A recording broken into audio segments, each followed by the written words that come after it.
Après la victoire de la coalition Orange aux dernières élections législatives en Ukraine, Yulia Tymoshenko est devenue le chef du gouvernement. Sa première visite à l'étranger l'a conduite à Bruxelles, où elle a enchaîné les rencontres avec les dirigeants de l'Union européenne.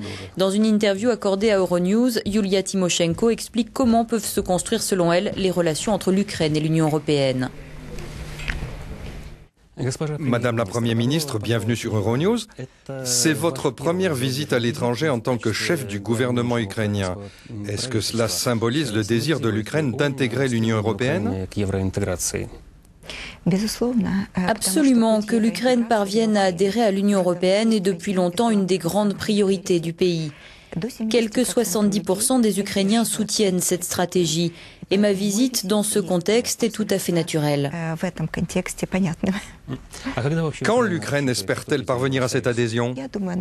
Pour moi, ce qui est réellement essentiel, c'est de bâtir un parcours de collaboration, bâtir en Ukraine des normes et des dispositifs qui conviennent à l'Union européenne.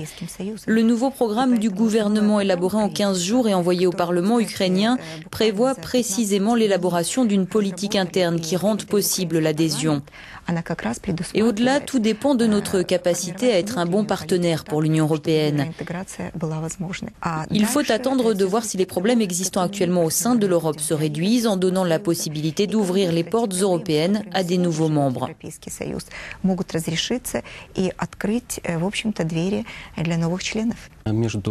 Entre l'Ukraine et l'Union européenne, il y a beaucoup de questions communes. L'Ukraine et l'UE dépendent des fournitures d'énergie russes. Est-ce que l'on peut réduire cette dépendance ?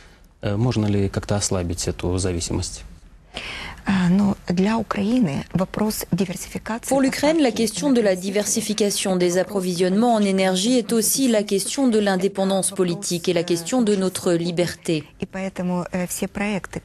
Sur ce point, tous les projets connexes à la diversification des fournitures d'énergie en Ukraine coïncident avec les priorités de l'Union européenne dans ce domaine. Cela signifie que nous pouvons être de bons partenaires pour la construction de nouveaux corridors de transit du gaz sous la mer Caspienne, sous la mer Noire. C'est essentiel pour l'Ukraine et essentiel pour l'Union européenne. Nous pouvons aussi être des partenaires pour la création d'un consortium uni sur la base du pipeline Odessa-Brody, qui pourrait être le début d'un corridor alternatif de fourniture de pétrole vers l'Europe. Nous réfléchissons ensemble au sujet de la production d'une énergie alternative nucléaire pour l'Ukraine avec l'utilisation de moyens et de l'expérience de l'Union européenne. Nous discutons au sujet de la création et de la synchronisation des systèmes d'approvisionnement en électricité. Tout ça est intéressant à la fois pour l'Europe et pour l'Ukraine. Il est possible qu'il n'y ait pas de perspective d'entrée de l'Ukraine dans l'Union européenne à court terme, mais on voit bien les progrès possibles vers l'intégration. Dans plusieurs domaines, l'Ukraine est un partenaire désirable et nécessaire. Peut-on considérer que la question de l'entrée de l'Ukraine dans l'OMC est pratiquement réglée et que tout sera entériné d'ici une semaine ? Oui, et nous sommes très contents que l'Ukraine ait accompli toutes les procédures nécessaires pour devenir un membre de l'OMC. Nous avons attendu longtemps et nous espérons que ce sera effectif entre le 5 et le 7 février. Avec l'adhésion à l'OMC, les entrepreneurs ukrainiens pourront-ils résister à la concurrence des compagnies occidentales et orientales avec lesquelles ils devront travailler avec les mêmes règles ? Les échanges qui ont lieu en dehors de la concurrence, en général, sont faibles et non viables. Et la concurrence, la vraie concurrence, va renforcer les possibilités de commerce de chaque pays. Je veux que dans le domaine commercial, l'Ukraine soit forte, moderne et compétitive. L'adhésion à l'OMC donne à l'Ukraine cette chance. On pourrait rester longtemps en dehors du marché, mais alors le pays s'éloignerait des processus commerciaux mondiaux. Et quels avantages l'Ukraine peut-elle tirer de l'entrée dans l'OTAN ?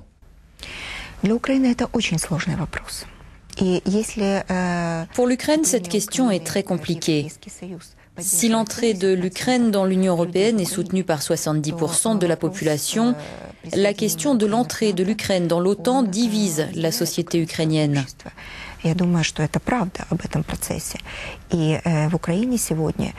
Nous commençons aujourd'hui en Ukraine des discussions ouvertes et directes. Nous nous interrogeons sur ce qu'est l'OTAN, sur comment l'Ukraine se sentira dans l'OTAN et est-ce que l'entrée dans l'OTAN pourra renforcer l'indépendance ukrainienne. Il y a beaucoup d'aspects dans cette question. Mais pour l'instant, nous pensons qu'il faut continuer à avancer sur un même chemin avec l'OTAN, un chemin de collaboration, et après seulement, nous envisagerons un référendum national.